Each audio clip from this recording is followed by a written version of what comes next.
Rakudo is a bullied, dim-witted loser who accepts that he will die a virgin. However, his romantic life takes a turn when he gets accidentally cursed with the power to attract all the dangerous baddies of the world. Now, all kinds of crazy girls will fall in love with him, ready to throw hands against each other to claim him.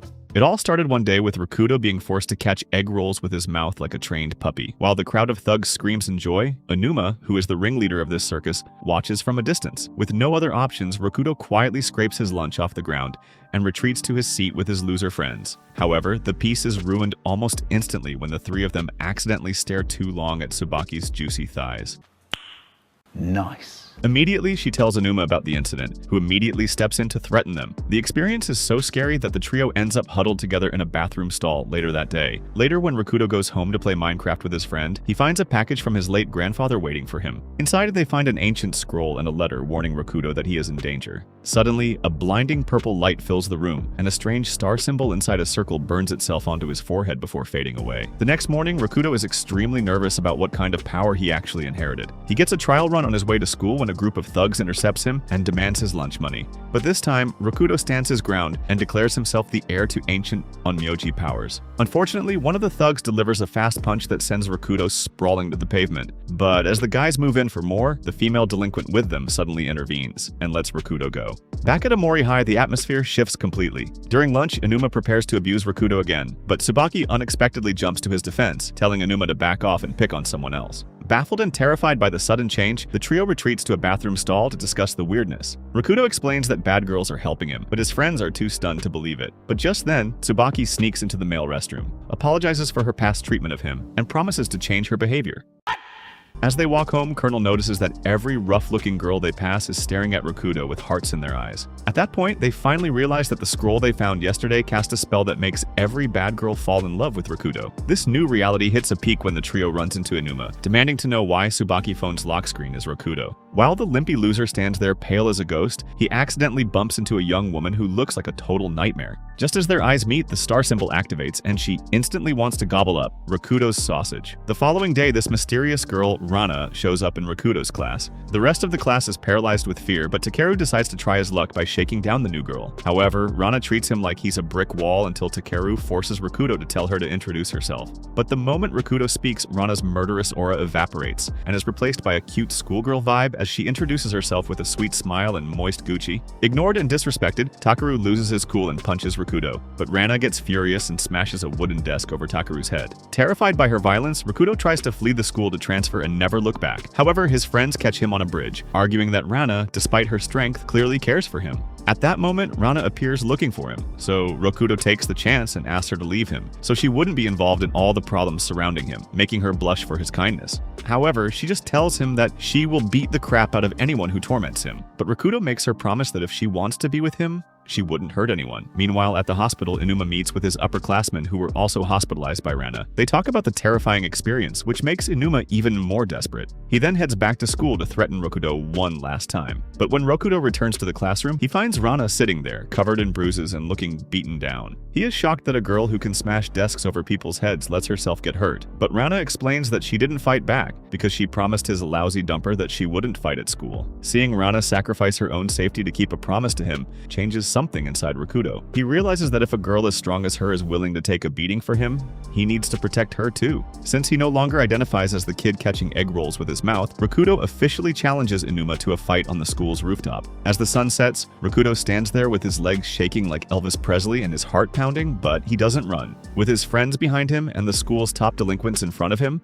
Rakudo prepares to fight for his new life. Rakudo attempts to strike first, launching a punch so weak it feels like a tickle. Insulted by the pathetic attack, Enuma decides to give him a crash course in violence, delivering a powerful blow that turns Rakudo's entire body into a stiff board. For the first time, Rakudo realizes that Enuma is dead serious about ending this fight immediately. As the tension spikes, Tsubaki tries to intervene and pull Enuma back, but she is quickly silenced. Even Colonel and Chief offer to jump into the fight, but they are promptly shut down like women in the Middle East. In this moment, a flashback crosses Enuma's mind, recalling a rainy day from his own past where he was the one on the floor while his companions laughed at him for being a coward. This memory mirrors the current situation, but Rokudo refuses to stay down. Instead of cowering, he finds a surge of adrenaline and screams that the situation isn't right, calling Inuma a lousy punk and a piece of trash in front of everyone. The insults hurt Inuma's pride, and he prepares to deliver a finishing blow, but just then, Inuma stops in his tracks when he sees Rana, who looks absolutely furious as she growls like a wild cat. But she remains trapped by her promise to Rokudo not to get into fights. Taking advantage of her hesitation, Inuma continues to rain down punches on Rokudo, who somehow manages to stay on his feet despite the brutal attacks. At this point, the atmosphere becomes unbearable for the bystanders as they watch Rokudo take hit after hit like Ukraine and Afghanistan.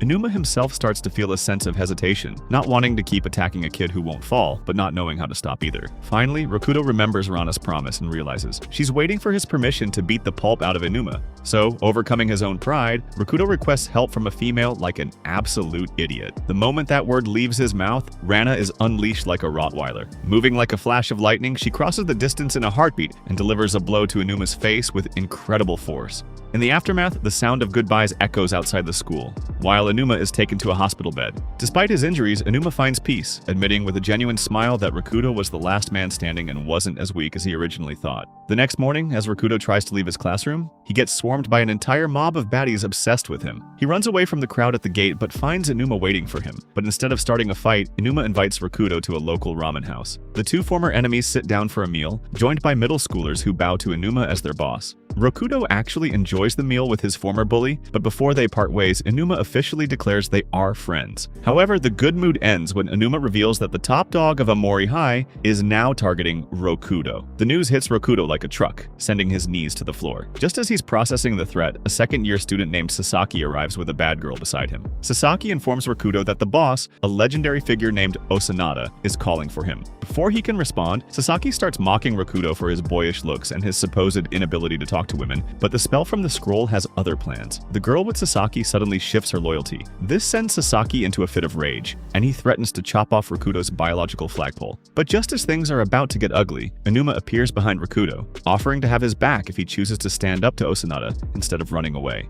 In the meantime, Rokudo's friends emerge from their hiding spots in a nearby alley, begging him to just play it safe and enjoy whatever high school life he has left. But Rokudo is done with the constant cycle of fear and running. Tired of being bossed around, he decides to take a definitive stand. With this declaration, the three friends share a brief, tearful moment of beta male behavior before a massive crash echoes through the air. A section of a nearby wall literally explodes, revealing Rana, who greets Rokudo with a soft blush and a smile. Sasaki tries to launch an attack on her, but Rokudo steps in to protect her first. Seeing Rokudo's resolve, the entire group vows to stand by him no matter what the top dog has planned. It's during this heavy moment of loyalty that Inuma reveals a shocking twist, sharing that Osanada, the most feared delinquent in school, is actually a girl. The following day, the tension in Class 2 reaches a breaking point when a tiny, childlike figure walks into the room looking for Rokudo. It turns out to be none other than Osanada, the supposed monster of Amori High. She looks like a jelly donut wrapped in a human skin, which completely throws Rokudo off. He half expects his spell to fail because of her age, assuming she might be too young to understand romantic feelings.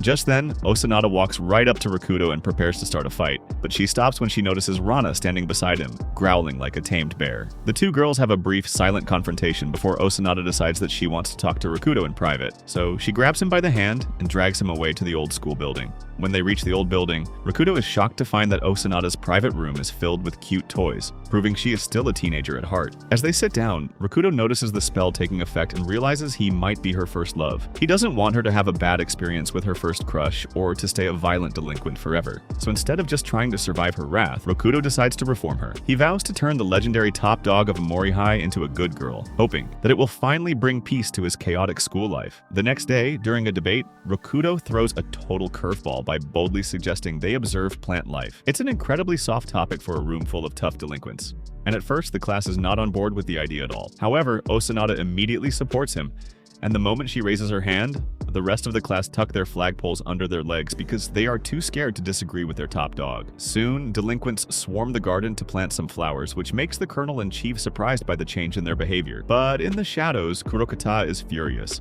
because his dream of joining the top gang slips away as Osanada embraces a normal life. Before leaving class, Osanada apologizes to Rokudo for being so clingy and skips off to the garden. But her joy ends when she finds the flower beds completely destroyed by a group of boys. Kurokata stands nearby as the mastermind, whispering lies to convince her that these boys ruined their hard work. Overwhelmed by sudden sadness and disappointment, Osanada loses her control completely. She immediately turns back into a monster and beats up every boy in sight. When Rakudo arrives with an umbrella to keep her dry during the sudden downpour, he sees a scene of total carnage where his classmates are scattered across the muddy ground like a bunch of drunks at a music festival. Meanwhile, Osanada stands there with a cold, dead look in her eyes. Kurokata tries to convince Rakudo that she's nothing but a beast, and for a moment, it looks like the entire Reformation project has completely failed. That night, under a relentless rain, Osanada and Kurokata head to a secret meeting with the Onishima Union, which is the #1 gang in the city. During the meeting, one of the gang members mocks Osanada, doubting that a girl like her has the strength to join their league. Osanada doesn't use words to argue, but simply shows her full power to prove she is capable of being a top-tier delinquent. This leaves this limpy loser Kurokata excited, because he thinks her strength is his ticket to the top of the gang. Meanwhile, Rakudo sits in the rain outside the school, feeling like a total failure, and Rana stands right by his side as his guardian under the downpour. Rakudo makes a desperate request, asking Rana to help him save Osanada from the bad guys, but only if she promises not to get hurt in the process. As always, the legendary bad girl agrees without a second thought. Inside the gang's hideout, the initiation rite is about to begin. For this, new members are forced to wear membership rings that serve as a permanent reminder of their loyalty. And leaving the group usually means cutting off a finger, like in old mafia movies. Just as Osanada is about to put on the ring and seal her fate, the doors kick wide open. Rakudo storms into the room like he's the main character, but instead of throwing punches, he starts reading his school report about the flowers. It's a bizarre sight to see a skinny, trembling kid reading a plant diary to a room full of hardened criminals. The gang members immediately rush him, but Rana steps up immediately like a Navy SEAL. She blocks every attack before it can touch Rakudo, acting as his ultimate shield while he uses his creepy little voice as his only weapon. However, the situation becomes desperate when the sheer number of gang members starts to overwhelm them, with one of the members managing to confront Rana, giving Kurokata his chance to silence Rakudo. He begins raining blows on the boy, but Rakudo refuses to stop, keeping up his speech and pouring his heart out until his words finally reach Osanada's heart. Just as Kurokata tries to finish Rakudo off with a heavy iron pipe, Osanada finally snaps out of her trance, moving with blinding speed to block the hit with her own head. She barely flinches as the iron strikes her, instead facing Kurokata with a calm smile and telling him that she's decided she wants to stay in school and be a better person. Just as the rest of the Onishima Union starts to arrive in droves to crush the intruders, reinforcements appear when Colonel and Chief burst through a back door, and Anuma arrives to help balance the scales. They intelligently manage to create a distraction, allowing the group to run for it. Kurokata realizes he has lost his influence over Osanada, and that his dream of gang leadership is dead. So he chooses to stay behind as a diversion, finally accepting that Osanada's path has changed and telling her to take care of herself as he lets the others escape. As they run through the night toward safety, Osanada mentions she is giving up on her crush since Rakudo and Rana are already moist with each other. She isn't bitter, and tells Rakudo she is simply happy to have felt genuine romance for the first time. Rakudo realizes he succeeded in his mission, saving her from a bad first love and replacing pain with a sense of belonging. Instead of remembering gang violence, Osanada will look back and see a place filled with friends. With this, the top dog of Amori High is officially reformed, and the school might actually have a chance at peace. The social hierarchy at Amori High is usually pretty simple because the delinquents run the show while everyone else just grabs their sausages in fear. But Rakudo is in a weird spot lately because he finally managed to get his scooter license. His friends, Colonel and Chief, are absolutely excited for him. But the real surprise comes from Inuma. To show he's changed a bit, Inuma gives Rakudo a scooter he bought from a senior for cheap. The bike is an absolute disaster and looks like it was sold to him by a racist redneck from Ohio. Kudo isn't exactly thrilled to ride something that screams for attention, but he knows Inuma went to a lot of trouble to get it, so he feels like he has to ride it out of respect. While Rakudo is out on the road trying to figure out how to ride the bike without falling over, he crosses paths with Azami. She isn't an actual police officer, but she acts like a one-woman task force on her motorcycle. She is obsessed with rules and spends her time hunting down anyone she thinks makes the streets look bad. When she sees Rakudo wobbling along on his flashy scooter, she decides he is public enemy number one. She then chases him down with incredible intensity, and in the panic, Rakudo drops his wallet while trying to get away. But just as Azami is about to yell at him for his terrible taste in bikes, the spell from the scroll kicks in, and her brain rewires itself on the spot. Instead of a dorky kid on a bad scooter, she sees a prince with a thunderously impressive rooster in his pants, and she instantly falls head over heels in love with him. The next day, Azami tracks Rakudo down at school to return his wallet. She acts shy and nervous, which is a huge contrast to the scary rider who chased him the day before. The interaction goes fine until Inuma shows up with that ugly scooter again, causing Azami's officer instincts to fight through the spell for a second. She tells Rakudo he needs to give up the bike because it's a legal mess, but since Rakudo doesn't want to disrespect Inuma, he refuses. This leads to a dramatic moment where Azami starts crying like a witch and runs away. leaving Rakudo standing there feeling like a terrible person because he's never made a girl cry before. Azami doesn't stay gone for long though. She returns with a motorcycle that has a sidecar attached and tells Rakudo to hop in and grab her juggernauts. Her goal is to take him for a ride and show him just how dangerous bikes can be, so he'll never want to touch one again. She goes from 0 to 100 in a heartbeat, driving like a complete maniac through the city until they stop on a hillside, where a motion-sick Rakudo throws up his lunch. He then begs her to take him home, and even though he considers walking, they are way too far out. On the way back, she drives a lot slower and apologizes for scaring him. They then stop to watch a sunset, and she opens up about why she's so obsessed with being a police officer. Years ago, a motorcycle cop saved her from a biker gang, and she's trying to recreate that feeling of freedom and justice. By the time the next morning rolls around, Azami has decided that she is officially Rakudo's personal chauffeur. She shows up at the school garden while the guys are hanging out with Osanada. Meanwhile, Colonel is busy showing off his own bike, but Osanada accidentally breaks a part of it, which Azami fixes without breaking a sweat. She then drags Rakudo away for their daily ride, but since this bike doesn't have a sidecar, Rakudo has to sit behind her and hold her juicy Japanese melons for dear life. During the ride, she tells him more about her dream of being a rider, while asking him to be a responsible driver if he ever goes back to his own scooter. However, things take a dark turn after she drops him off. As Rakudo walks home, he gets intercepted by Aoi, who is a high-ranking member of the Onishima Alliance, a dangerous gang that is feared by everyone in the city. He then shows Rakudo a picture of Azami and asks if he knows the crazy motorcycle girl who has been hurting his friends. Rakudo sees the Onishima ring on Aoi's finger and remembers everything Inuma told him about how dangerous these people are. Despite being a lousy beta male, Rakudo lies and says he's never seen her, even though he shakes the entire time. Once Aoi leaves, Rakudo talks to his friends and finds out the situation is even worse than he thought. Inuma explains that Aoi is the rank 3 member of the Alliance, and a total monster on the road. Years ago, Aoi was actually the one who took out the motorcycle cop that Azami looked up to, making the whole thing a personal grudge match that Azami is destined to lose if she goes in alone. Colonel tells Rakudo to park his dumper in a safe location if he wants a peaceful school life, but Rakudo can't just let Azami get crushed by the same guy who ruined her hero. Because Rakudo cannot contact Azami, he and his friends ride loud, flashy scooters on public roads to get her attention. As expected, Azami takes the bait and chases them down. When she finally catches up, Rakudo urgently warns her that the Onishima Alliance is searching for her and that Aoi is out for blood. Surprisingly, Azami refuses to back down. She is still hurt over what happened to the officer years ago and declares that she will never forgive the biker gangs, no matter how dangerous they are. Meanwhile, on the other side of town, the Onishima Alliance holds a huge meeting where Aoi is at the center of it all. He just won a race against a challenger who wanted to take his spot as a leader. So they make plans to deal with the bike officer the very next day, and Aoi is clearly thirsty for some action and does not plan to show any mercy. Back with his friends, Rakudo makes a final decision, telling Colonel in Chief that they can't just sit back while Azami gets her juggernauts grabbed and sucked. He argues that it's only natural for a man to protect a woman, and that they have to do whatever it takes to keep her safe from the gangsters. The group realizes their peaceful school life is on hold again, because they're about to go to war with the biggest gang in the city to protect a girl who thinks she's a cop. The day after their initial plans, Colonel has to break some bad news to Rana. He is absolutely terrified to do it, nearly wetting his pants as he explains that Rakudo is sick, meaning they must postpone their planned bike tour. This news leaves Rana deeply saddened, so she sits alone on a park bench all day and well into the night, hopelessly waiting for him to show up. Meanwhile, out on the streets, an intense chase unfolds.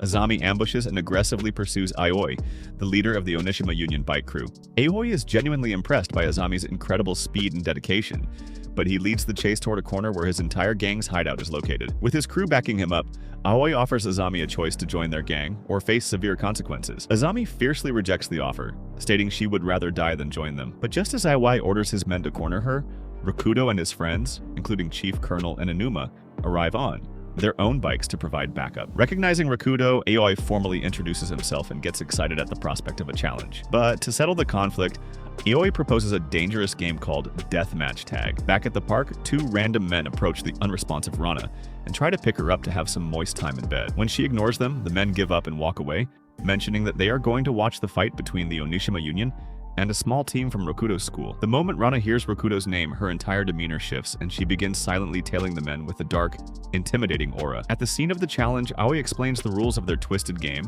which is based on standard tag but played entirely on bikes. Aoi insists on a condition where Rakudo must sit on the back of his bike like a passenger princess, and the game will end if Rakudo gets thrown off. Azami strongly protests and tells Rakudo not to fall for this trap, but he readily agrees and climbs onto the back of Aoi's vehicle anyway. With a roaring engine, the deathmatch officially begins. Aoi accelerates to full speed, holding nothing back and even standing up on his bike like a daredevil performer while Rakudo clings on for dear life. As the high-speed pursuit continues, Inuma and Chief cannot keep up with Aoi's pace, so they have no choice but to fight off the rest of the Onishima gang members who are chasing them, leaving the primary pursuit entirely up to Azami. During the chaotic chase, the remaining gang members suddenly encounter a striking, demented Harley Quinn-like lady wielding a wooden sword while riding a Harley-Davidson. This is Rana, and she immediately begins systematically dismantling the gang members' bike tires with her sword, one after the other. After neutralizing the threat, she meets up with Inuma and Chief, gets off her bike, and decides to wait for Rakudo. She then chooses to place her absolute faith in his safe return, just like all his friends do. Out on the open road, the race between Aoi, Azami, and a dangling Rakudo reaches its emotional peak. Aoi remembers Azami from a past incident involving a police officer's crash. He tells Rakudo that Azami is purely motivated by a desire for revenge.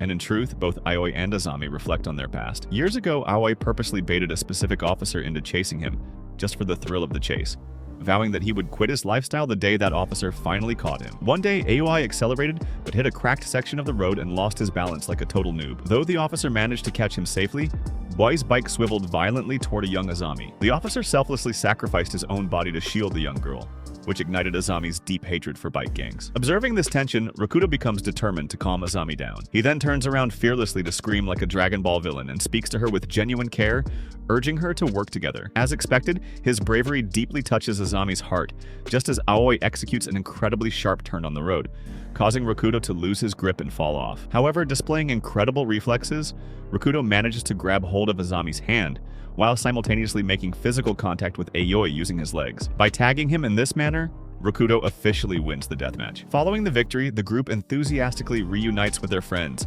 as Rana runs over to greet Rakudo with her jiggling juggernauts. He apologizes to her for lying about his health, but she is simply overjoyed that he returned safely. On the other hand, Aoi gracefully accepts his defeat and expresses admiration for the sincere words Rakudo spoke during the chase. He then approaches Azami to hand over the address of the police officer they both respect, while announcing to his crew that Azami will now lead the gang as promised. However, Azami brings up another underlying promise and insists that Aoi accompany her to visit their favorite officer at the station. Upon their arrival, the officer recognizes both of them immediately. Azami checks in on his health after their long separation, and the officer assures them he is doing well, though he is still physically unable to ride a motorcycle. Overcome with guilt, Aoi tries to excuse himself, but the officer follows him out, warmly joking that he has finally arrested him after all these years. At this point, Aoi is pushed to tears, so he weeps and apologizes, blaming himself for the accident like a total wuss. But the officer dismisses the guilt as they happily catch up on life. Azami then proudly shares that she has found a new path, acting as a personal chauffeur for a white prince, which makes the officer glad to see she is finally riding freely. The next day, Rakudo and his friends are finally able to set out on their rescheduled bike tour. Azami insists on acting as Rakudo's personal driver, allowing him to ride right behind her hairless Japanese dumpers. She promises to maintain a steady speed of 100 kilometers per hour, which completely terrifies and traumatizes the poor simp. Meanwhile, Rana watches this unfold from nearby, and she grows incredibly jealous and begins to sulk. A few days later, a couple of chicks from a neighboring school hang around Amori High. They want to catch a glimpse of the legendary hot guy that every girl supposedly loves, hoping to sniff his armpit. However, this is just baseless gossip mixed with a web of confusion. Instead of a good-looking heartbreaker, they witness a bizarre reality. A crowd of rough-looking girls aggressively fight over who gets to carry Rakudo's school bag, leaving a frantic Rakudo chasing after them. Despite how it looks to outsiders, these daily adventures simply create a unique bond among his circle of friends, and any rumors of a true romance remain entirely false. After school, the entire group heads over to Rakudo's house to play video games and unwind. When Rakudo goes to the kitchen for snacks, a heavy, terrifying tension fills the living room because the rest of the boys are too afraid to talk to Rana. They quietly ponder what it takes to establish a normal bond with someone so intimidating, and they even question her blood type or favorite dishes. Hoping to break the ice, Osanada starts firing off questions, but Rana merely answers like a convicted White House official. But the guessing game ends abruptly when Rakudo returns with a plate of pudding, causing Rana to immediately declare that her favorite food has officially changed from meat to pudding. They all have a great time gaming, and as the sun begins to set, everyone prepares to head home. Escorting them out, Rakudo calls Rana back to give her a private token of appreciation for always saving him. It turns out to be a pink hair tie, and Rana absolutely loves it and thanks him with a moist Gucci. The next day, Rakudo and Inuma look at Rana and Osanada during class, struggling to believe that these two girls can look so completely innocent while harboring the strength of monsters. However, their train of thought is interrupted when their teacher, Mizue, announces that the school is starting a general cleanup at noon, with Class 2 specifically in charge of both the classroom and the bicycle racks. Since everyone absolutely hates cleaning, the rest of the students bolt for the bike racks, leaving Rakudo and his close circle in charge of the classroom. Rana is initially excited to help her favorite guy, but Osanada forces her into a floor-scrubbing partnership, ruining her plans to hang out with him. Still, everyone participates. While Rakudo and Enuma wipe down the windows like a bunch of NPCs, Rana and Osanada use their freakish strength to completely rip off the floor tiles, claiming they are just cleaning the dirt underneath. Osanada then tosses Rana toward the ceiling to check for dirt there too, nearly breaking the room before they go back to the floor. Just then, a group of delinquents from another school walks by, intending to cause trouble, but they quickly flee in horror, assuming they just interrupted a fatal high-level gang war. But once the carnage settles, Rakudo checks on Rana, who peacefully rests with a sleeping Osanada curled up on her lap like a child. A day after the cleanup, Rakudo, Chief, and Colonel head to a local cafe to meet up with the others to discuss some highly important matters. At a neighboring table, a group of rival thugs judge their appearance and openly mock them, calling them losers from Amori High. Before their recent experiences, the trio would have trembled in fear, but they are completely used to it by now and pay the insults no mind. However, Rakudo's anxiety spikes when he overhears a girl at the next table laughing about how a certain style of hairband is completely out of style. Himai Nosai instantly begins to overthink, worrying that the hair tie he gave Rana was unstylish, which explains why she hasn't been wearing it. Meanwhile, outside the window, Mizue creepily stalks Rakudo from behind a bush, carefully analyzing his behavior like a CIA agent. At the same time, the girls meet up at the mall, waiting for Enuma to pick them up and drive them to the cafe. Unfortunately, Enuma ends up oversleeping, leaving Tsubaki, Osanada, and Azami hanging around. Tsubaki is distracted by Rana, who showed up casually wearing her heavy school uniform on a holiday, and sweats profusely like a janitor. Suggesting a change of clothes, Tsubaki notices the pink hair tie wrapped tightly around Rana's wrist. It looks like Rana is aggressively guarding it, refusing to let anyone touch a gift that came directly from Rakudo. Realizing the situation, Tsubaki, who also happens to be a model for a popular magazine, giggles loudly at the high school romance and proposes a full-fashion makeover, pointing out that a stylish outfit is the fastest way to capture a man's heart. Back at the cafe, the thugs decide to play a prank on the boys by taking away their spare chairs for fun. Colonel mentions that they have friends arriving, but Chief convinces him to just let it go. From outside, Mizue watches this and feels happy seeing the boys behave like normal, non-violent students. But a phone call interrupts her, and she has to leave. Moments later, Enuma and the girls finally arrive, dazzling the entire cafe with their new outfits. Rakudo instantly relaxes when he notices Rana has her hair tied up in a neat ponytail. Meanwhile, the troublemakers who stole the chairs are utterly embarrassed by how great the group looks. When Tsubaki scolds the thugs for stealing their seats, the guys chicken out completely like Conor McGregor, but the girl with them suddenly locks eyes with Rakudo. The spell from the scroll activates instantly, causing her to become completely obsessed with him right on the spot. Watching this unfold from a distance, a frozen Mizue realizes the true extent of Rakudo's terrifying supernatural influence over women. Oblivious to the chaos, the group sits down together. Rakudo notices that Rana used a different band instead of his gift, and when he asks her about it, she sweetly explains that looking at his hair tie makes her feel close to him. She explains that if she actually used it to tie her hair, she wouldn't be able to see it. As Rakudo processes this with a flagging sausage, Enuma calls for everyone's attention to discuss the looming threat of the Onishima alliance. He explains that because Rakudo took down their number 3 officer in a 5-man leadership, the remaining leaders are bound to target him next. Just then, Osanada raises her hand to ask about the alliance's top dog, and Enuma reveals that the supreme leader is Doji Matsugumiya, the legendary president and second founder who completely rebuilt the group after it disbanded a year ago. Hearing how dangerous the situation is, Rakudo insists that he should simply find them and apologize so that his friends don't get dragged into a violent war. Enuma strictly refuses to bow down to an enemy, but because Rana and the rest of the group immediately back Rakudo's decision like a bunch of Manchurian candidates, Enuma finally groans and accepts the plan to apologize. Little do they know, back on their own school campus, the very same second founder of the Onishima Alliance has already arrived to execute his next plot. However, he and his men aren't looking for Rakudo at all. They are there specifically to hunt down Rana. In the past, the notorious Onishima Alliance was forced to abruptly disband for a simple reason. A single person utterly shattered their entire front line and scared their top leader, Doji Matsugumiya, right down to his bones. That terrifying force was none other than Rana Himawari, whose past rampage left deep mental scars on the veteran gangsters. In the present day, Doji arrives at Amori High with a couple of his lackeys, looking specifically to hunt down Rana and sniff her melons hanging on her chest. The next day, completely oblivious to this history, Rakudo and his friends gather on the school rooftop to figure out how to properly apologize to the Onishima crew to avoid a total bloodbath. However, their session cuts short when Tsubaki comes rushing up in a panic, explaining that the leaders of the Onishima Union are currently forcing their way into their classroom. Rakudo insists that they need to offer their apologies immediately and races down the hallway to face the music. When Rakudo and his friends burst into the classroom, they find their teacher introducing the newcomers as transfer students. But when Doji steps forward to deliver an inspirational speech, the room falls into a shocked silence. He then formally introduces the Onishima Alliance, but assures the students they have no intention of causing trouble, claiming his gang wants to transform into a trustworthy union. On top of that, Doji proposes a peaceful partnership and extends a hand of friendship directly to Rakudo. Though Rakudo notices that the formidable gang boss actually trembles with tension, Osanada enthusiastically steps forward and accepts the proposition on their behalf. Now, the two bosses shake their filthy little Japanese hands, and the news of Amori High and the Onishima Alliance forming a tactical partnership spreads like wildfire, with students speculating that Rakudo is the mastermind pulling the strings. Meanwhile, when the class monitor suggests a school festival committee, the room stays silent, frozen by the gang leaders looming in the background.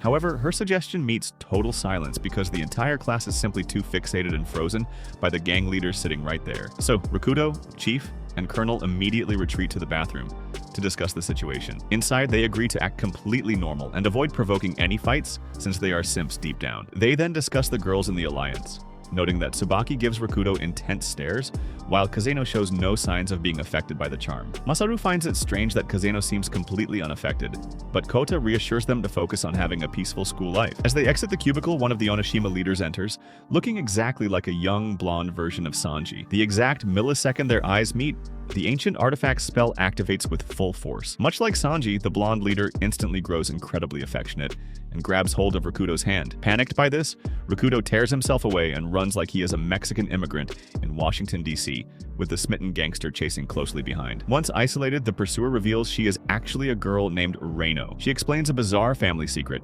She is a girl who dresses as a boy, while her twin brother Kazeno appears feminine despite being a boy. Reino then offers her makeup skills to help Rakudo disguise himself for the play, but then tearfully confesses her true feelings and runs away blushing. Meanwhile, back in the classroom, Rana is left entirely alone. Doji summons the courage to ask her about her favorite subjects, blood type, and hometown, but she remains completely silent. Nearby, Akai explains that Doji possesses an uncanny ability to read people's secrets just by looking at their faces. However, Doji quickly realizes that for the first time in his life, he cannot read a person at all, which scares him to his core. Just then, Rakudo enters the room, and Rana instantly switches and becomes a much livelier person, smiling and welcoming him warmly. Doji is shocked by how she acts around Rakudo. Just then, Rana checks on Rakudo like a wife in an arranged marriage, anxiously asking if anything happened to him, while Rakudo reassures her that he is fine. Watching them, Doji concludes that the boy is the absolute key to unlocking the secrets in Rana's heart. After a while, the initial buzz dies down, and the Onishima Union attending Amori High becomes old news. When a dispute breaks out with Harakura High,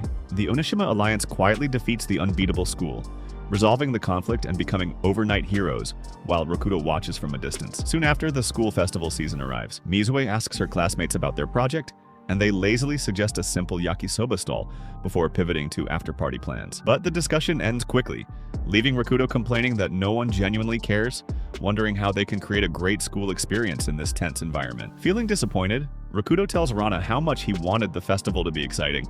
When Rana asks him if he has any ideas, he mentions a play, assuming everyone will dislike it. To his surprise, Rana stands up with her soft, juicy melons and announces to the room that they will do a play, making everyone pay attention. Rakudo is shocked and tells Rana she shouldn't force her decision, but Doji raises his hand and says he completely agrees with her suggestion. The rest of the classmates fall in line since Doji agrees, and one student even suggests that he is good at making props. Rakudo is overjoyed and thanks Rana, realizing she helped him again. Behind the building, Kazeno and Reino talk about the preparations. Reino mentions that her makeup skills will be useful, but Kazeno asks if the play was Rakudo's idea. Reino is shocked, but Kazeno walks toward her and tells her she is starting to act like a boy again, pointing out that she is showing her feminine side. Later, an excited Rakudo walks in the hallways when Kazeno appears before him and asks if he did something to her sister. Rakudo is surprised and denies it, but Kazeno walks past him saying her sister seems strange lately. Standing behind Rakudo, Kazeno pinches his cheeks and asks if he saw anything. Rakudo replies that he didn't see anything at all, but in the confusion, Rakudo accidentally touches Kazeno's mini rice cakes to feel like a creep he actually is. Completely shocked, Kazino asks how Rakudo could touch him like that, but Rakudo calmly holds his cheek, remembering he must pretend he doesn't know Kazino is a boy. Even then, Kazino angrily calls him an unbelievable pervert for touching a woman's chest, declaring he will never let Reino near him. As the class ends, Rana sits alone in the classroom when Rakudo enters. Noticing her troubled face, he approaches her and offers to help with the play script, sitting down together to discuss ideas. Rakudo asks if there is a specific play she wants to do, but she expresses her willingness to do whatever he wants. Rana then leaves the room to go to the library to get the reference book she needs, leaving Rakudo alone. Suddenly, Tsubaki enters the classroom to talk to him and, if possible, sniff his rotten sausage. Rakudo is a bit surprised but recovers as she starts talking.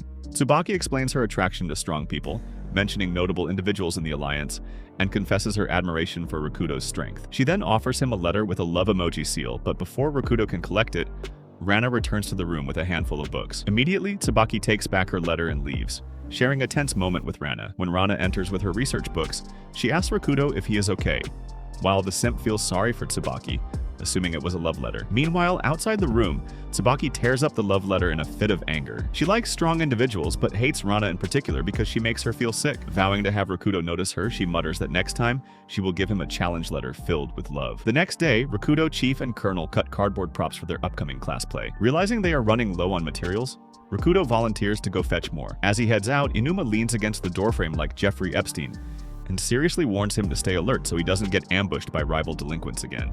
Rakudo reassures him that he will be fine and promises to return quickly without getting into trouble. Unfortunately, a few moments later, Rakudo is on his knees on the ground, completely surrounded by an all-female motorcycle gang, staring coldly down at him. A woman steps forward with a hostile voice, but the ancient artifact spell activates right on cue. Instantly, the gang's aggression melts away, and the girls begin praising his rotten rod inside his pants. However, the scene cuts short when the purple-haired leader, Odahaime, arrives. She sits beside Rakudo, reads his expression, and scolds her crew for bothering an innocent student. Sincerely apologizing, Odahaime explains that the Ryugu gang came from a neighboring city, but not to fight. Since she was once a regular student, she feels responsible for looking after these girls. Relieved by her kindness, Rakudo decides she is genuinely good. So, when Odahaime asks about Amorihai's upcoming festival, Rakudo happily invites them to attend. Just then, Rana approaches, waving and smiling warmly at Rakudo, but Odahaime freezes in absolute shock at the sight of her. With tears welling up in her eyes, Odahaime sprints forward and hugs Rana tightly, merging their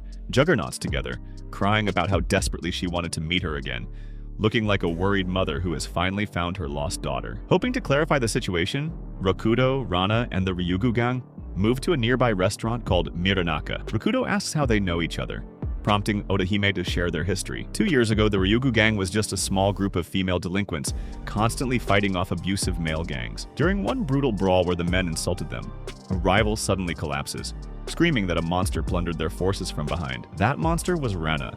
But after saving them, Rana claimed she only did it to pass some time. Impressed and grateful, Odahaime offered her some grilled meat, which Rana eagerly ate like a beast, officially becoming an honorary member of the gang. With Rana on their side, the Ryugu gang became completely invincible. Odahaime recalls that Rana looked her absolute best while fighting. As a symbol of their friendship and a lucky charm, Odahaime even gifted Rana a wooden sword. The Ryugu name spread far and wide, but their glory days ended abruptly a year later. When Odahaime learned that the massive Onishima alliance planned an ambush, she made the tough call to disband the Ryugu gang to protect her girls, feeling they grew too big to handle. In the chaos of the disbandment, Rana vanished. Odahaime searched everywhere for her, even went to the Epstein Island, only to later hear the staggering rumor that a single girl utterly destroyed the entire Onishima alliance by herself. Hearing this, Rakudo silently wonders if Doji knows the full truth behind that legendary defeat. After parting ways with the gang, Rakudo helps Reino with festival preparations.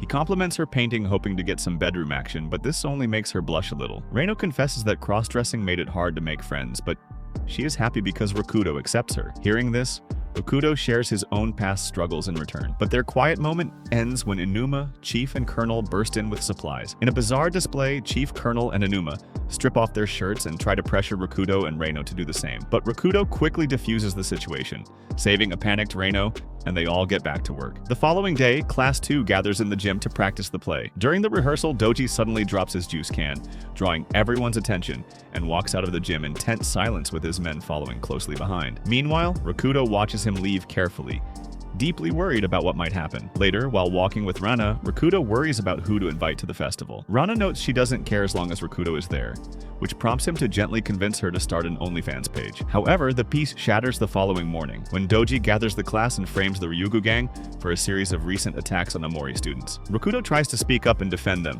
but the room gets riled up. Just then, Reino enters the room, heavily bruised and carried by her brother Kazuno, and identifies Ryugu as the gang that beat her up. Horrified but still unconvinced, Rakudo refuses to join the fight when Doji demands they stand together as allies. With this, the rest of the class turns on Rakudo for his defiance. Frustrated and overwhelmed, Rakudo retreats to a restroom cubicle to vent, realizing he cannot just buckle down and hide like he used to. When he steps out, he finds Inuma waiting for him. Inuma reveals that he doesn't trust the Onishima crew and explicitly believes Rakudo, promising to help him get to the bottom of the conspiracy so it won't ruin the school festival.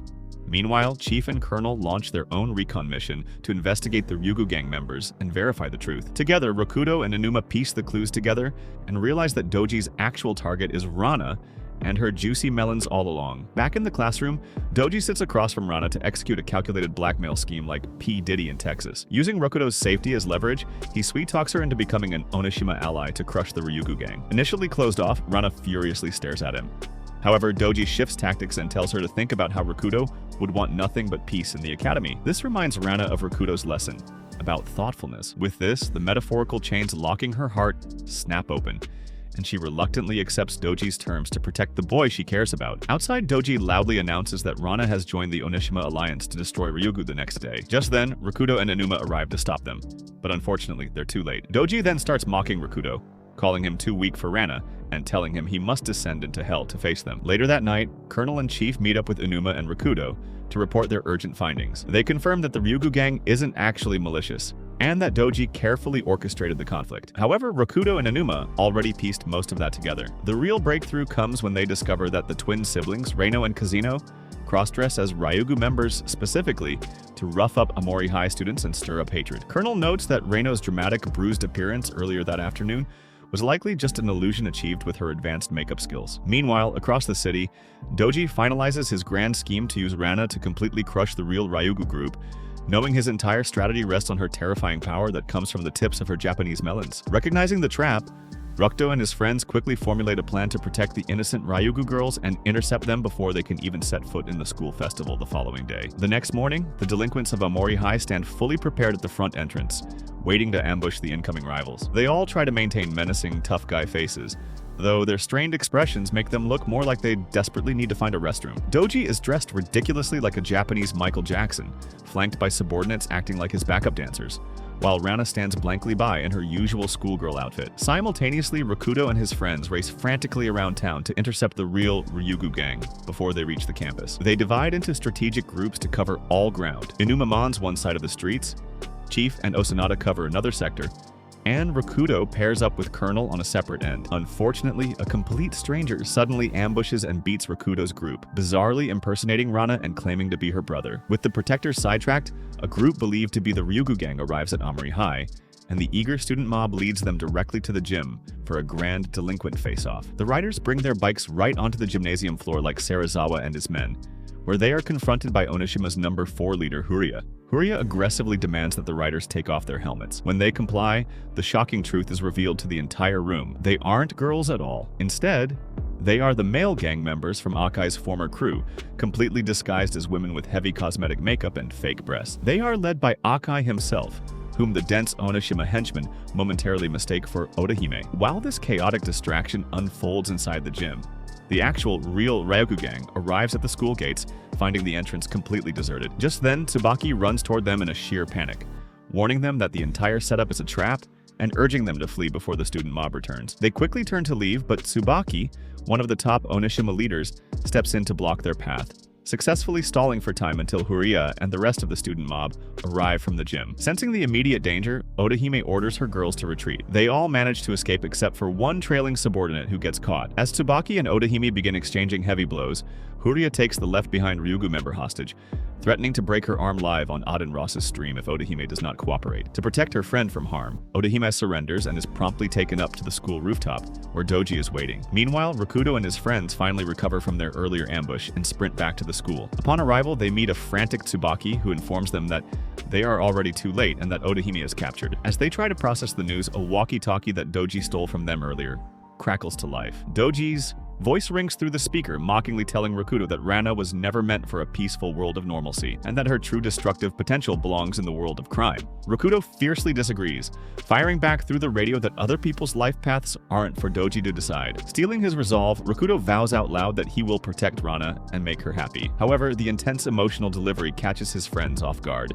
and they instantly misread the sentiment, teasing him because it sounds like he wants to sniff Rana's Gucci. Blushing but determined, Rakudo and his crew charge toward the building to head for the roof. Standing at the entrance of the school building, a massive crowd of stray boys deployed by Doji forms a barricade to keep Rakudo's group outside. Inuma steps up, delivering a highly motivating speech to rally everyone. He reminds them that Odahime is currently trapped alone on the roof and cannot hold her own against Rana, meaning they must break through immediately before Rana completely crushes her. The speech works perfectly, and the group charges head-on into the mob. The fighting is incredibly intense and chaotic. Realizing they are wasting too much time trying to win individual fights, Inuma screams a new strategy to the group, telling them to just punch and push whoever is in front of them out of the way so they can keep moving forward. Inuma sees an opening and tells Rakudo to ignore the crowd and run straight for the roof. But a sudden horde of thugs surrounds Rakudo's nuts, trapping him completely. Just when it seems like the end for him, the loud screech of a motorcycle echoes across the pavement. Azami arrives out of nowhere on her bike, tearing through the crowd and stopping right in front of Rakudo. Shocking everyone with her sudden arrival, she tells Rakudo that she is going to be his driver, and will get him to the rooftop in the fastest, shortest way possible. Relieved, Rakudo thanks her and hops onto the back of the bike while the rest of his core friends hold on tightly as well. Azami amps up the speed to the absolute maximum, tearing through the remaining thugs outside and rams the motorcycle clean through the school's jammed glass entrance doors, successfully breaking into the hallways of the school building. They ride a bit further into the corridors, but a formidable obstacle suddenly blocks their path. Huria waits for them at the next turn, acting as a massive shield to stop them on Doji's explicit orders. Even then, Azami refuses to slow down, confident she can tear through him no matter how muscular he is, and tells Rakudo to hold her juggernauts as tight as he can. However, Huria stands his ground and steps forward, stopping the speeding motorcycle with his bare hands. The immense impact sends both Azami and Rakudo flying off the bike. Huria tells them to leave, explaining that he is willing to let them go without hurting them, as long as they stay away from the roof. However, the rest of the crew catches up. On the school rooftop, Odahime and her captured subordinates sit bound on the hard ground, completely unable to break free from their tight restraints. Meanwhile, Doji stands triumphantly before them, laughing hysterically as he mocks their helplessness. He brags about his flawless strategy, explaining that he anticipated every single possibility to ensure no one can interfere with his desire to touch Rana's melons. Odahime tries to bluff, warning him that their friends are already on the way to dismantle his plans. But Doji remains entirely unfazed. He casually reveals that he has no intention of physically harming them himself. Instead, he announces that he engineered a far more poetic punishment. Odahime must face a ruthless monster. On cue, Rana enters the rooftop with a furious expression on her face. Seeing this, Odahime gasps in horror, realizing Doji successfully manipulated the legendary force of Amori High to serve his malicious cause. Now, Huria declares that he will not let anyone pass, forcing the group into a standstill. Recognizing that Rakudo needs to keep moving, the incredibly strong class monitor, Osanada, steps forward to handle the giant. She cleverly distracts Huria with a feint, creating a brief opening that allows Rakudo, Inuma, Chief, and Colonel to slip past the blockade and continue sprinting up the stairs like they did for Genji in Crow Zero. Left behind, Osanada urges Huria to stop fighting, but he refuses to listen, unleashing a barrage of heavy punches. Osanada dodges the initial strikes effortlessly, not taking his aggression seriously, which only frustrates the giant further. Huria finally connects with a powerful punch that sends Osanada flying backward into the school bleachers. Undeterred, she springs back up, and the two engage in an intense, pure test of physical strength. Leveraging her superior technique and hidden power, Osanada overpowers Huria, soundly defeating him. But instead of leaving him in anger, she stays by his side for a moment, offering genuine words of consolation to make him feel better about the loss before she hurries to catch up with the others. Further up the stairs, the next turn is heavily guarded by another top-tier leader of the Onishima Union, Koju.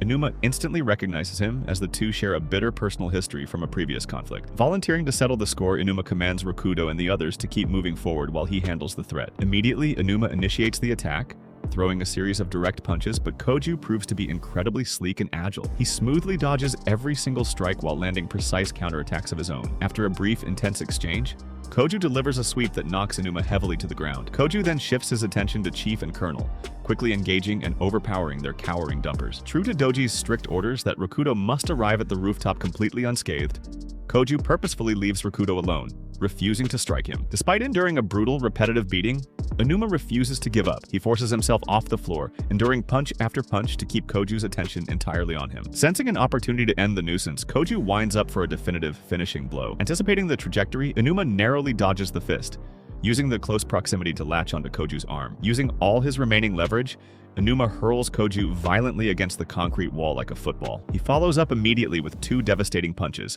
knocking Koju out cold. Completely exhausted and battered from the grueling duel, Aonuma collapses, unable to continue the journey, leaving the original trio of Rakudo, Chief, and Colonel to advance alone. Upon reaching the final flight of stairs leading to the roof, the original trio is abruptly halted by a strange, dangerous attacker from earlier that morning who looks like a cockroach. It is Amano, the formidable big brother of the cross-dressing twins. Rakudo steps forward, intending to fight him alone. He reasons that since Doji commanded the Onishima forces not to harm him, Amano will be forced to hold back his strikes, giving Rakudo a distinct tactical advantage. Just as the confrontation is about to begin, Kazino, the cross-dressing sibling, unexpectedly appears at the top of the landing. Amano smiles maliciously, egging his sibling on to brutally beat Rakudo, knowing that Kazino is not bound by Doji's specific restrictions. Back on the rooftop, Odahime looks up at Rana, deeply troubled by her cold demeanor. She desperately tries to talk some sense into her former comrade, asking what could have possibly driven her to take orders from a manipulative criminal like Doji. But Rana remains completely silent, as her face is blank and unreadable. Doji cuts in, laughing as he explains the psychological leverage he holds. He taunts Odahime, revealing that Rana is doing this solely to gobble up Rakudo's sausage, and that crushing the Ryugu gang is the only way she believes she can protect her peaceful school life with him. Doji then barks a direct command, telling Rana to get it over with and eliminate Odahime immediately. Down in the stairwell, the situation grows increasingly desperate. While Aonuma lies recovering on the lower floor, he retrieves a dropped walkie-talkie to check on his friends, asking if they can hold their own against the remaining guards. Through the static, Rakudo and the others respond with fierce confidence, assuring him that his massive sacrifice will not go to waste. Hearing the unbreakable bond of his true friends, Aonuma smiles, finally experiencing the genuine loyalty he sought for years. At the same time, Koju briefly regains consciousness on the lower landing and attempts to break Aonuma's spirit one last time, mocking him by claiming that Rakudo and the others are just using him and will never view him as a true friend. Aonuma simply laughs off the taunt, fully secure in the knowledge that he found a real brotherhood. Armed with that conviction,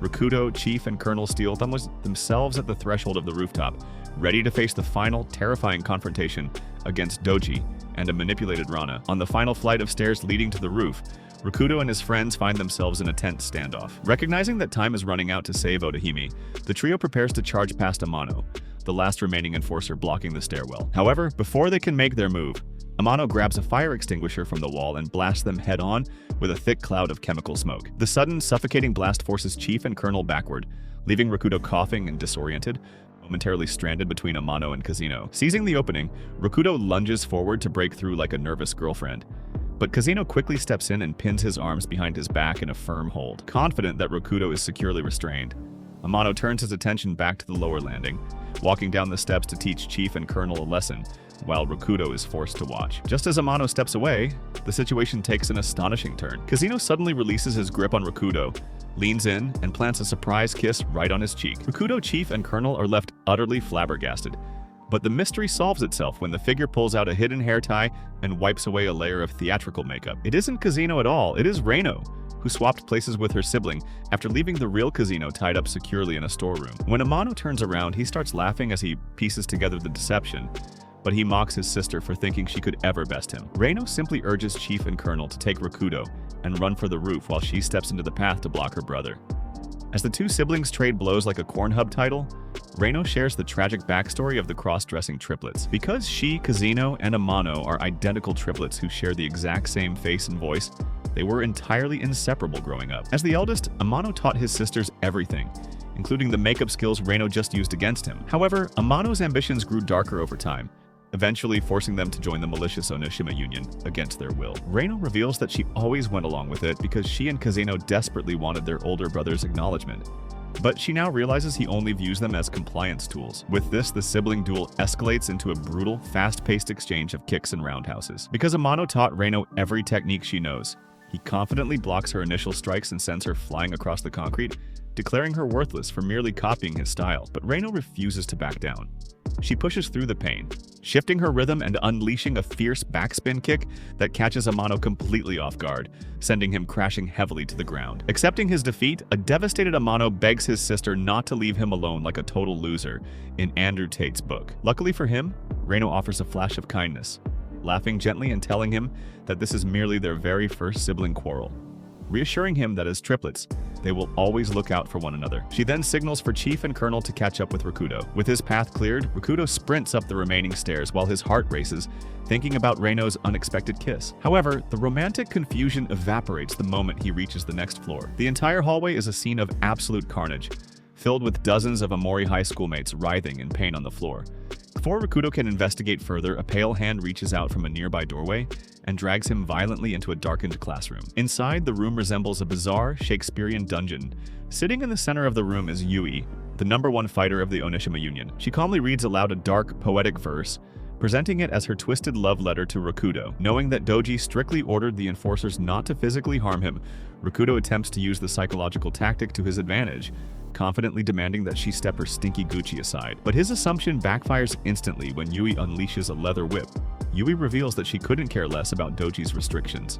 In fact, she confesses to a deep sadomasochistic fixation on strong men, explaining that she has been searching the school for a truly resilient male to dominate. Stripping off her outer jacket to maximize her movement, she begins unleashing a relentless barrage of whip strikes upon Rakudo. Desperate to disorient him further, she places a tight blindfold over his eyes and prepares to heat the whip with fire for a second round. Trapped in total darkness and fearing for his life, Rakudo relies on pure survival instinct, lashing out aimlessly with heavy, uncoordinated punches. Ironically, his raw, frantic display of power terrifies Yui, who misinterprets his wild swings as the terrifying standard of an unstoppable alpha male. Spotting her hesitation, Rakudo tears the blindfold off and notices the sudden fear in her eyes. Quickly adapting, he lowers his voice to adopt a cliché, menacing persona, boasting that he easily dispatched her fellow leaders, Huria, Koju, and Amano, in a matter of minutes. Though his heart is pounding with absolute terror, Rakudo maintains his tough guy facade even when Yui tests his resolve by whipping him again. He absorbs the blow without flinching, pretending it felt like nothing. The display drives Yui's infatuation to a fever pitch.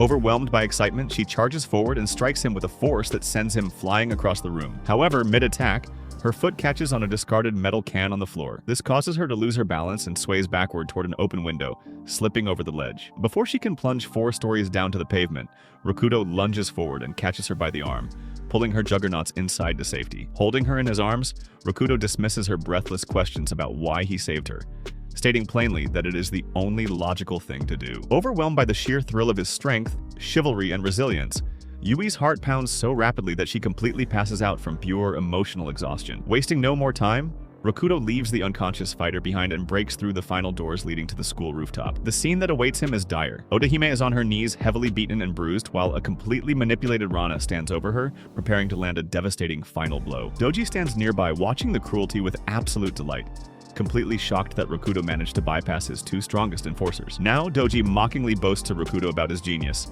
claiming that true leadership means giving broken people exactly what they crave. He asserts that Rana is completely happy in this state of chaos and that nothing can stop her now. As Rana winds up her fist to finish off the defenseless Ryugu leader, Rakudo breaks free from Doji's grasp and throws his own body directly into the line of fire, shielding Odahime. Shocked to the absolute core by his sudden appearance, Rana freezes her fist mere inches from his face, demanding to know what his stinky dumper is doing there. Breathing heavily, Rakudo looks at her with genuine warmth. He apologizes for arriving so late, but firmly tells her that under no circumstances should someone ever hurt their friends, gently emphasizing that Odahime is a true friend to them both. Rana stares at him, her cold expression softening as the truth of his words pierces through Doji's manipulation. She slowly kneels on the concrete in front of him, reaching into her hair to untie the red hair tie that Rakudo gifted her. She then places the ribbon into his palm and quietly delivers a heartbreaking revelation, stating that their friendship ends right here. On the school rooftop, Rakudo stares in complete disbelief at the red hair ribbon resting in his palm. Rana stands before him completely broken down, as she explains that her decision to leave is final. She tells him that while she wants him to enjoy a happy, peaceful school life, she now realizes that she doesn't belong in a normal world. Fighting and beating people to pieces with her bare hands is the only time she ever feels alive, and she refuses to let her violent nature drag down the one person she cares about. Rakudo completely disagrees, but as he argues, he catches a sudden contradiction. Despite her cold words, Rana is crying uncontrollably. She confesses that her love for him only gets stronger the more violent she becomes, which terrifies her. Rakudo cries alongside her like an Andrew Tate hater, fully realizing that this emotional mess is the direct result of the magical love spell on his forehead. Determined to fight the magic, Rakudo vows to train his mind and body to become strong, so that they can handle her chaotic world together. Rana rejects the sacrifice, telling him he is already perfect, and walks toward Doji to leave. Refusing to let her walk out, Rakudo rushes forward and grabs Doji by the arm, declaring that they aren't going anywhere unless Doji can defeat him in a one-on-one duel. Though Doji initially laughs at the ridiculous challenge, he accepts the terms when Rana steps back and agrees not to interfere. The moment the fight begins, Doji unleashes a heavy punch directly into Rakudo's stomach, winding him completely. He then relentlessly pummels the defenseless boy, mocking his weakness and pointing out that every blow Rakudo takes will only make Rana feel more guilty and drive her further away. Bleeding on the concrete, Rakudo reflects on how much he hates fighting and violence. However, looking up at his tormentor, he realizes he hates Doji's manipulative nature even more. Channeling that pure anger into physical strength, Kudo screams and lands a solid punch squarely on Doji's face that looks like an Erica Kirk's vibrator. Doji is momentarily stunned but quickly recovers, dodging a follow-up strike and pinning Rakudo to the ground. To break Rakudo's spirit permanently and force Rana to step in, Doji grabs Rakudo's arm and begins slowly twisting it backward to snap the bone. Before Rana can break her promise, a sudden kick forces Doji backward. When Rakudo looks up, he finds Reino, Chief, and Colonel standing over him, apologizing for being late. Reino steps forward to take over the fight, but Rakudo forces himself up, insisting on winning this battle with his own strength. Within moments, the rest of his allies arrive. Osanada marches onto the roof carrying a sleeping Inuma over her shoulders, followed closely by Azami and Tsubaki. Colonel reminds a battered Rakudo that he is not fighting alone, as every person he saved and supported throughout the term has returned to fight alongside his lousy, mid-tier dumpers. Furious by the display of solidarity, Doji notes that his own enforcers are completely down, meaning he will have to handle the group himself. So he charges at them angrily, effortlessly tossing Reino, Chief, and Colonel aside before outmaneuvering Osanada, Azami, and Tsubaki. With Rakudo's friends scattered and beaten across the floor, Doji confidently declares that solidarity cannot bridge the gap in raw power. Rakudo demands to know why a fighter as gifted as Doji is so obsessed with controlling Rana. Doji explains his past, revealing that he was severely bothered as a child. He had initially sought out the protection of the strongest delinquent in town, only for that protector to turn on him and become his new tormentor. After navigating a vicious cycle of betrayal within the old Onishima Union, Doji concluded that the only way to ensure his permanent security was to construct a network of invincible enforcers whose psychological vulnerabilities he could perfectly control. The moment he heard that a blonde chick with a wooden sword single-handedly dismantled a massive gang, he realized Rana was the final piece required to make himself completely untouchable. With this, Doji grabs Rakudo, labeling Rana a soulless killing machine meant solely to anchor his empire. Rakudo fiercely retorts that Doji has never truly looked at her. He points out that during her entire brutal fight against Odahime, Rana deliberately left her wooden sword at her side and fought using only her bare hands, a clear sign that she still harbored a soft spot for her former friend. As Doji throws Rakudo back to the ground, the rest of the Amory High students launch themselves into the fray, acting as human shields. No matter how violently Doji strikes them down, they continuously force themselves back onto their feet. The sight of their unbreakable, irrational courage begins to terrify Doji, causing him to back away in sudden fear. Nearby, Odahime uses the distraction to speak directly to Rana, asking her to look past her violent impulses and notice how a boy who fundamentally despises conflict is currently bleeding and breaking his body just to preserve her happiness. Seeing Rakudo charge forward one final time alongside his battered friends, Doji panics and commands Rana to step in and shield him from the incoming onslaught. Finally, Rana complies, and she drops her spotless Gucci down directly between the two forces. Doji smiles triumphantly, assuming she returned to protect him, but Rana ignores him entirely. Instead, she turns her back to Doji, kneels directly in front of Rakudo, and softly asks if he will still accept her, despite her flaws, promising to learn kindness by his side. Overjoyed, Rakudo kneels before her and offers the red hair ribbon back. Rana accepts it with a smile, completely solidifying her choice. Meanwhile, Doji watches his absolute security vanish right in front of his eyes. Just then, Amano, Huria, and Koju limp onto the rooftop to find their leader defeated. When Doji tells them to get out of his sight, the enforcers refuse to abandon him, stating that despite his disgustingly thick skull and tiny sausage, he is still the brain running the show. Comforted by their loyalty, Doji quietly departs the campus with his crew, leaving Amori High in peace. In the aftermath of the conflict, stability slowly returns to the neighborhood. Reino and Kazino transfer to a separate school to focus on their studies. Yui slips away, and Doji begins rebuilding a third iteration of his union elsewhere. Meanwhile, back at Amori High, the long-postponed school festival finally takes place. Rakudo and his friends gather on the auditorium stage to perform a comedic, theatrical skit. When the play reaches its climax, Rana is supposed to deliver her scripted closing lines, but she pauses, looking out at the smiling faces of the crew surrounding her. Breaking character entirely, she looks at Rakudo and addresses him by his real name, followed by the correct names of every single friend on stage, which is a massive breakthrough for a girl who previously refused to acknowledge anyone else's existence. As the curtains close to a loud standing ovation from the crowd, the group celebrates the arrival of the peaceful, normal school life they fought so hard to protect. Comment down below, milk containers, if you watched till the end. Subscribe so you don't miss the next video.